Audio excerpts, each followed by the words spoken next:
Simon Kabera. Yesu ashimwe. Navuze ngo Yesu ashimwe. Amen. Ndasubiramo ngo Yesu ashimwe. Amen. Abo Yesu yagiriye neza nashimwe. Amen. Mbere yo kuririmba numva nabanza ngashima Imana kubwa Pastor Manuel. Shima Imana ko Imana yampaye umugisha wo kubona umwanya wo kuza mu bukwe bw'imfura ye umukobwa. Nukuri biranejeje. Pastor Manuel ni inshuti yanjye igihe kirekire cyane. Nari nicaye hariya ndimo gutekereza uburyo ndi mu bantu baririmbye mu bukwe bwiwe.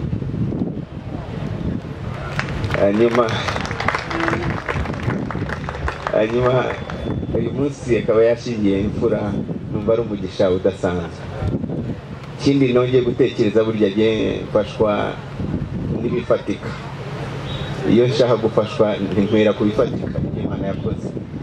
Hanyuma nibutse yuko niba ntibeshye icyo gihe twagukoreye mu rusengero rw'Iremera rutameze nka ruriya dufite rw'iki gihe, ariko byari byiza bifite ubwiza bw'Imana. Uyu munsi kuba Pastor Emmanuel ndazaka kubikuvugira ushingiye umwana ku mazi hano, ntabwo ari ibintu dushobora gufata nk'ibisanzwe kereka umuntu utazi gukora kw'Imana. Duha Imana icyubahiro kugira ngo narinzibiye wisayo y'ibyaha isarafata arasayuba nubwo nari ntuye nushendemerewe Yesu arandura ukwiye amashimwe Yesu imirimo yawe irantangaje ariko ngoreye narasenga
umuramyi Simoni nukuri Imana ikuriye amashimwe ababyumva twese reka duhe Imana amashyi ndetse n'impundu nimunyemerere kuko turi mu gitaramo cyo guhimbaza Imana twongere umuramyi Simoni aturimbira indi ndirimbo imwe ubona igitangaza tuvuga Bibiliya tukavuga ngo amazi yaratandukanye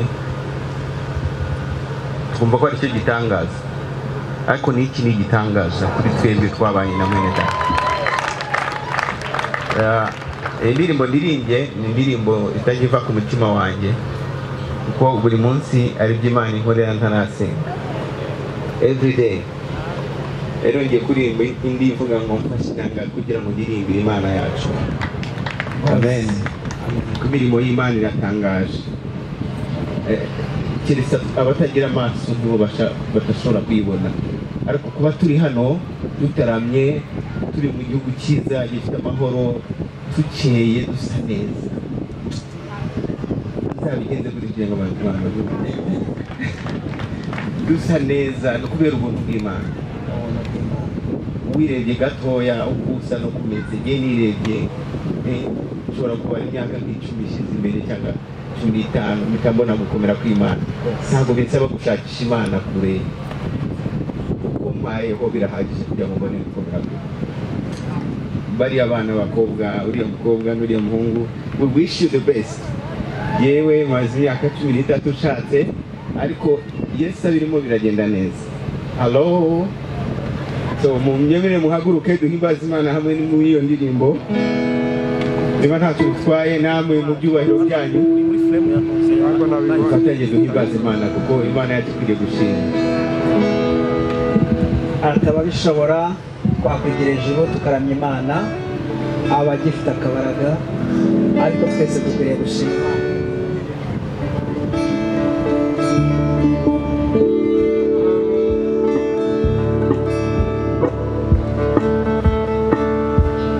bitegereje inyoni zose inyamaswa z'ishyamba amazi yose byose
ishimwe n'iry'Imana ni ukuri Imana ikwiriye amashimwe na Emmanuel ndetse na pare na marene batambuke Esteri arashaka kujya kubakira Imana ishimwe hanyuma bagitambuka data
n'umushumba mukuru wabasezeranyije hanyuma baraza kujya imbere y'abageni basohoka nibamara kugera hanze nibwo natwe turi buze gusohoka. Imana ibamugisha. Urakoze cyane tugejeje dusoze kandi ku bashyitsi baje guteranira hano aho bwa mbere banaraye Rubavu hano haba amateraniro meza gutangira saa 3 za mu gitondo muzaze muterane mukomeze mushimira Imana ry'ejo dusenge dusoza iteraniro ryacu. Mana tugushimiye ko ubukwe wabuduhaye n'iteraniro twagize turabigushimiye, ndetse n'ubwo bushya rwa Emmanuel na Esther turabugushimiye, kandi uyu mwanya usaba umugisha abantu bose batashye ubukwe, baha umugisha kandi ibyifuzo biri muri twebwe ubisubize. Niyo mpamvu uyu mugisha tuwusabiye imiryango yose iri aha, tuwusabiye itorero, tuwusabiye n'igihugu cyacu, kugira ngo ugendane natwe ubu none n'iteka ryose. Dusoza uyu mwanya twese dufatanije tubaha ibiganza, tuvuge ngo ubutumwa bwacu Yesu Kristo n'urukundo rw'Imana no gufasha Mwuka Wera bikomeze ibana twese ubu none ndetse n'iteka ryose. Amen. Komera Yesu amashyi ntacyo bitwaye. Reka itangazo nuko reception hariya twari turi habereye imisango yo gusaba no gukwa, niho turi buze guhurira nonaha. None irindi rya nyuma nagira adufashe badushyikirize iri turo duhaye abageni bahawe n'itorero. Ubashije kubona 245,650. Kugira ngo duhe Imana amashyi menshi n'iryo turo